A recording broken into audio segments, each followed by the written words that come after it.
안녕하십니까. 회계기준원입니다. 이번 스마트 강의는 기준서 제1032호의 부채와 자본의 정의 및 표시에 대해 알아보고 다양한 권리가 포함된 우선주의 사례를 통해 발행자 입장에서 해당 우선주의 분류를 다루도록 하겠습니다. 먼저 금융부채의 정의를 살펴보겠습니다. 금융부채를 결정하는 가장 결정적인 특징은 금융상품에 현금 등 금융자산을 인도할 계약상 의무가 있다는 것입니다. 또한 금융상품에는 파생적 금융상품도 포함되는데요. 따라서 파생상품 발행자가 파생계약을 통해 거래 당사자 한편에게 잠재적으로 불리한 조건에 따라 금융자산이나 금융부채를 교환하는 의무를 부담한다면 이 파생상품은 금융부채입니다. 한편 이러한 계약상 의무가 없더라도 일정 요건 하에서 자기지분 상품으로 결제되는 계약이라면 금융부채에 해당할 수 있습니다. 인도할 자기지분 상품의 수량이 변동하는 비파생상품인 경우이거나 확정 수량의 자기지분 상품을 확정 금액의 현금 등 금융자산과 교환하여 결제하는 방법이 아닌 경우의 파생상품은 금융부채로 분류됩니다. 다만 풋이 행사되면 발행자가 그 금융상품을 재매입해야 하는 풋가능 금융상품도 계약상 의무를 포함하고 있지만 풋가능 금융상품은 본 강의에서 다루지 않으며 해당 내용은 기준서 제1032호의 기본 강의를 참고하실 수 있습니다. 다음으로 지분상품의 정의를 살펴보겠습니다. 지분상품은 기업의 자산에서 모든 부채를 차감한 후에 잔여 지분을 나타내는 모든 계약입니다. 따라서 앞서 살펴본 금융부채의 정의와 반대로 생각해 볼 수 있습니다. 즉, 거래 상대방에게 현금 등 금융자산을 인도하기로 하는 계약상 의무를 포함하지 않아야 하며 또한 자기지분 상품으로 결제되는 경우에는 비파생상품은 인도할 자기지분 상품의 수량이 확정되어 있어야 한다는 것입니다. 파생상품인 경우에는 확정 수량의 자기지분 상품을 확정 금액의 현금 등 금융자산과 교환하여 결제하여야 하는 경우에만 지분 상품으로 분류됩니다.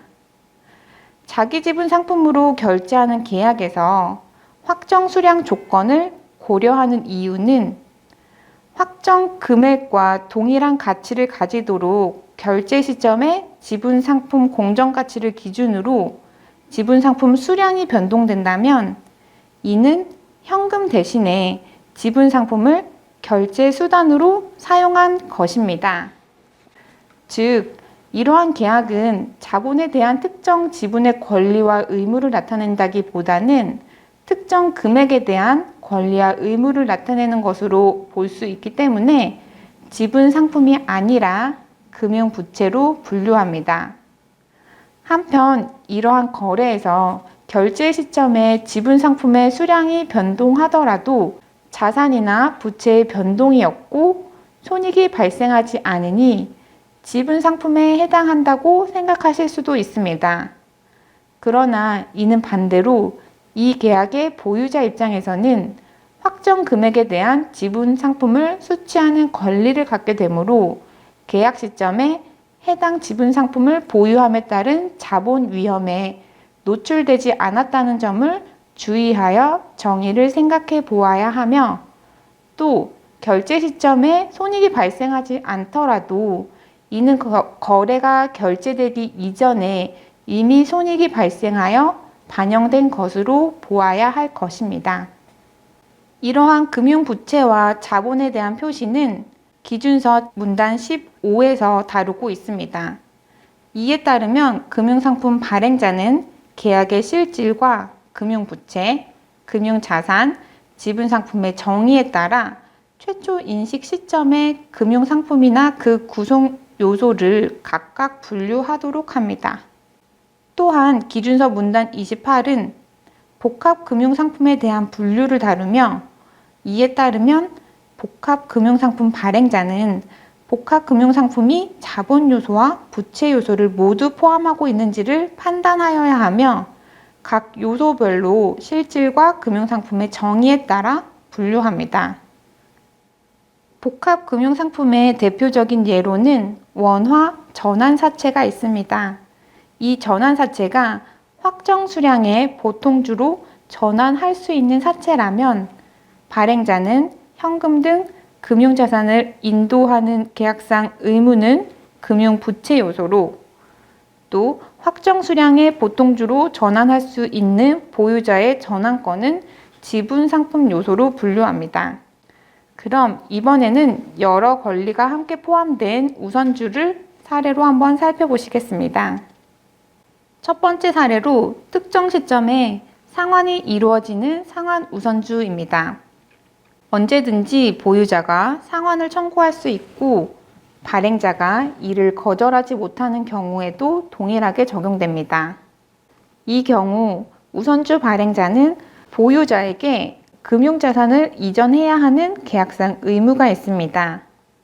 만약 만기 시점 혹은 보유자가 상환을 청구하는 시점에 발행자가 자금 부족이나 법령의 제한으로 상환 의무를 이행하지 못할 잠재적 가능성이 있더라도 계약상 발행자의 의무가 무효로 되는 것은 아니므로 이러한 가능성이 자본부채 분류에 영향을 미치지는 않습니다. 따라서 사례 1의 경우 발행자는 현금 등 금융자산을 인도할 계약상 의무가 있으므로 사례의 상환 우선주는 금융부채로 분류됩니다.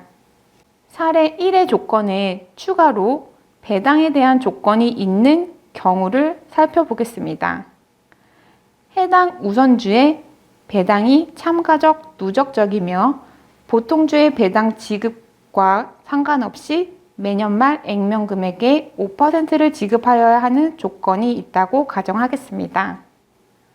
배당과 관련하여서는 지분상품 보유자가 지분 비율에 따라 배당이나 분배를 받을 자격이 있다는 사실 또는 과거의 배당 실적, 미래의 배당 의도가 발행자의 금융자산을 인도하여야 할 계약상 의무를 발생시키는 것은 아닙니다.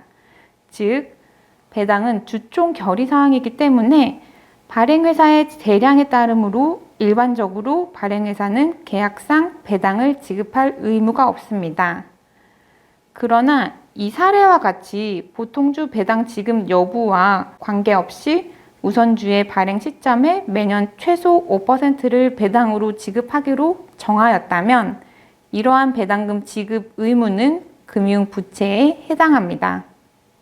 두 번째 사례는 전환 우선주로 만기에 보통주로 전환되나 전환으로 발행되는 보통주 수량은 전환 시점의 주가에 따라 변동되어 전환 수량이 미확정된 우선주입니다.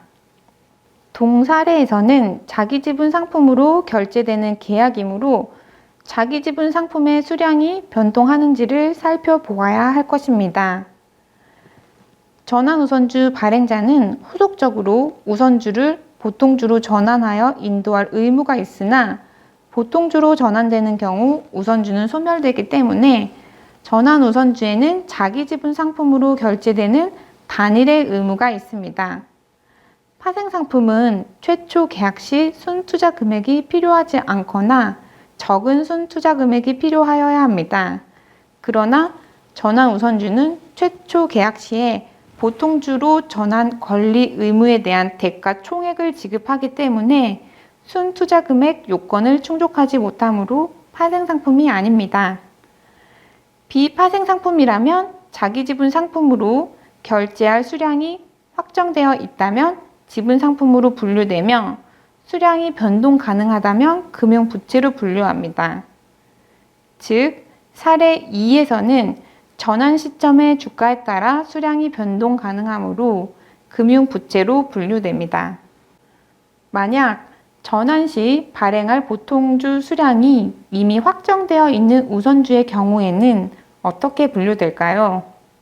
자기지분 상품으로 결제되는 비파생 상품이면서 인도할 자기지분 상품의 수량이 확정되어 있으므로 지분 상품으로 분류될 것입니다.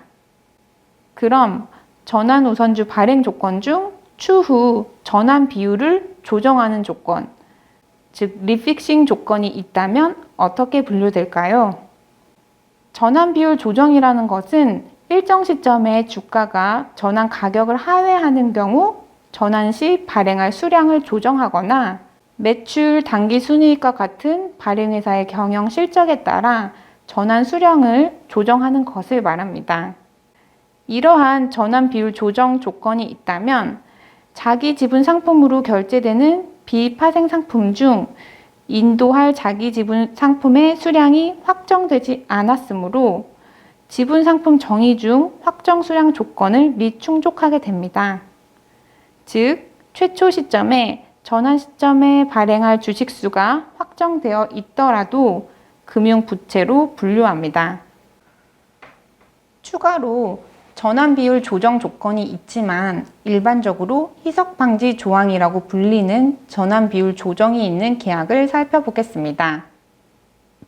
주식 분할, 병합 등 자본 구조의 변경이 발생한 경우에 기존 금융상품 보유자의 상대적인 경제적 권리를 유지할 수 있도록 기존에 확정되어 있던 지분 상품으로의 전환 비율을 변경된 자본 구조와 동일하게 조정하는 것을 이른바 희석 방지 조항이라고 하며 명시적으로 기준서에 언급된 부분은 아니지만 이러한 경우에는 실무상 확정 요건을 충족하는 것으로 회계 처리하고 있습니다. 즉, 오로지 희석화를 방지하기 위한 전환 비율 조정은 확정된 확정 원칙 위배가 아니면 이 조항으로 인해 금융 부채로 분류되지는 않을 수 있습니다. 다만 전환 비율을 조정하는 조건은 매우 다양할 수 있으므로 각 계약의 조건별로 판단이 필요합니다. 전환권 보유자가 이외의 자의 비용으로 전환권 보유자에게 효익이 이전되는 결과를 초래하는 전환 비율 조정은 기준서의 확정 조건을 충족하지 못할 수 있으므로 관련 조항에 대한 면밀한 분석은 필요할 것입니다. 다음 사례는 만기에 투자 원금과 미배당금이 있는 경우 전액을 상환하거나 투자자의 선택에 따라 우선주를 보통주로 전환할 수 있으며 이때 발행할 주식 수량이 확정된 전환 상환 우선주를 살펴보겠습니다. 복합 금융상품인 경우 자본 요소와 부채 요소를 모두 포함하고 있는지를 판단해야 하며 각 요소별로 금융상품 정의에 따라 금융부채, 금융자산, 지분상품으로 분류하여야 합니다. 사례 4의 우선주는 원금 상환 요소, 배당 지급 요소, 전환권 요소로 구성 요소가 식별됩니다. 여기서 원금과 배당은 현금 등 금융자산을 인도할 계약상 의무이므로 부채 요소로 구분될 것이며 전환권은 자기 지분 상품으로 결제할 수 있는 계약으로 발행 수량이 확정되어 있으므로 확정 수량의 자기 지분 상품을 확정 금액의 현금 등으로 교환하는 파생 상품에 해당하여 자본의 정의를 충족합니다. 따라서 복합 금융상품 발행 시점에 식별된 구성 요소를 그 실질에 따라 분류합니다. 만약 사례 4의 조건에서 전환 시 수량이 확정되지 않았다는 사실을 제외하고 모두 동일한 전환 상환 우선주의 경우에는 각 요소를 어떻게 분류하여야 할까요? 투자 원금과 배당은 부채 요소인 것은 사례 4와 동일하나 동사례에서 전환권은 전환 시점에 발행될 수량이 확정되지 않았으므로 부채 요소에 해당할 것입니다. 부채 요소인 전환권은 기준서 제1109호 문단 4.3.3에 따라 주개혁과 분리하여 인식하여야 할 내재 파생 상품인지를 판단하여야 합니다. 앞서 사례 4에서 전환 수량이 확정된 전환 상환 우선주를 원금 상환 요소, 배당 지급 요소, 전환권 요소로 구분하여 각 구성 요소의 자본 부채 분류를 살펴보았습니다. 이에 추가하여 일정 시점 이후 발행자가 언제든지 원금과 미배당금 전액을 지급하면 우선주를 상환할 수 있는 조기 상환권이 발행자에게 있는 금융상품이라면 구성 요소를 어떻게 구분해야 할까요? 원금 상환 의무, 배당 지급 의무와 같이 현금 등 금융상품을 인도해야 할 계약상 의무는 부채 요소로, 확정 수량의 자기 지분 상품으로 결제되는 계약은 자본 요소로 분류합니다. 사례 5에서는 발행자가 만기 이전에 동상품을 상환할 수 있는 조기 상환권, 즉 콜옵션 요소에 대해 추가로 살펴보아야 하는데요. 이러한 조기 상환권은 자녀 지분이 아니며 자기 지분 상품을 통해 결제되지 않으므로 자본 요소에 해당하지 않습니다. 즉, 자본 요소가 아닌 파생 상품의 특성에 해당할 텐데요. 이러한 자본 요소가 아닌 조기 상환권을 주계약과 분리하여 회계 처리하는지는 제1109호에 따라 판단하는 것이 필요하겠습니다. 마지막으로 전환 시 발행할 보통주 수량이 확정되어 있지 않아 전환권이 부채 요소인 상황에서 투자자가 만기 이전에 상환을 청구할 수 있고, 상환 청구 시 발행자가 즉시 상환해야 하는 조건이 있는 경우에 회계 처리를 살펴보겠습니다. 사례 4-1에서 살펴본 바와 같이 이러한 복합금융상품의 의무상환금액, 배당 의무, 수량 미확정 전환권은 부채 요소입니다. 이 사례에서 추가로 투자자의 조기 상환권인 풋옵션의 요소를 분석해 보아야 합니다. 조기 상환권이 자산에서 부채를 차감한 자녀 지분을 나타내지 않고 자기 지분 상품으로 결제되는 계약이 아니므로 자본 요소에 해당하지 않을 것입니다. 투자자가 만기 이전에 상환권을 청구하면 발행자는 이를 즉시 상환해야 하므로 파생 부채 요소에 해당하겠습니다. 동사례에서는 전환 우선주의 복수에 내재된 파생 상품이 존재하는 것이며, 내재 파생 상품의 분리 여부는 기준서 제1109호를 참고하실 수 있습니다. 앞서 살펴본 사례와 같이 다양한 조건이 부과된 우선주를 발행한 기업은 발행한 금융상품으로 기업이 부담하는 의무가 있는지, 있다면 무엇인지 우선 검토해 보아야 할 것입니다. 또한 복합금융상품이라면 부채 요소와 자본 요소를 구분하여 회계 처리하여야 하는지도 고려해 보아야 할 것입니다. 자본부채 분류는 계약의 실질에 따라 분류하여야 하므로 주어진 조건과 여러 상황을 종합적으로 고려해서 검토하는 것이 필요하겠습니다.